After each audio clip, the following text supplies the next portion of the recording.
So for those of you who don't know, I'm actually psychic. Basically, I'll get like intuitive thoughts or like really heavy ideas that hit me all at once. And I have to sift through and comb through them in this very abstract nonsense way. I'm a brain that's calibrated to have common sense, but instead of common sense, I have whatever kind of psychic intuitive bullshit I have. So a couple days ago, I made a video.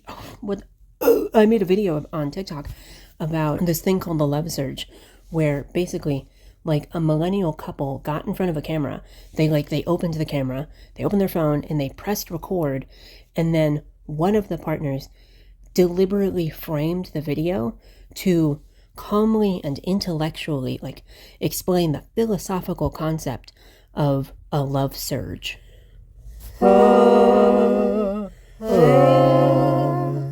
And I had a bunch of choice words to say about that, and I'm going to go ahead and play that now. And then you exploded a love surge. No. You don't think this is cringe. That is true. I don't think that this video is cringy. I think that the entire situation is just kind of depressing. If you have to film yourself crying in front of a camera and then like uploading that in order for your TikTok comment section to treat you with any sort of like decency, then that means you haven't been putting in the work to set your own boundaries like on social media. As someone from Gen Z, I desperately want millennials to understand that like parasocial relationships go both ways. And it really terrifies me when content creators genuinely form like this intimate bond with like just a really big, unknowable, like faceless audience. Which could not be me. So I do want to clarify that this video is not about cringe. It's not about cringe culture. What happened in her comment section was wrong. Like, that shit was bad. Let's be clear. As someone who comes from Gen Z, I keep seeing this behavior called niching down from like millennials and people who are older. And that's essentially where you are flanderizing your personality and your identity as like a commodity. You're essentially designing a product for an audience that can consume like a brand. Does that make sense? This person that originally uploaded that video is like a music artist. So what I'm thinking is they're trying to build this somewhat intimate like audience, and they have a brand identity that they're trying to sell to their audience. But the thing is, their brand identity is them. There's not like a separate distinction, which is where parasocial relationships come in. And there's this unhealthy, unequal balance where the actual creator themselves is investing way more than their audience is actually investing into them. Like, she had a name for a behavior that happens in their relationship: love surging. That is literally commodifying a part of your relationship and then uploading it for hundreds of thousands, even millions of people that you don't know, and then being surprised that it like left your core audience. Like, that's upsetting. Like, that's genuinely just a sad situation. I feel bad for the creator. It's not your fault that it happens to you.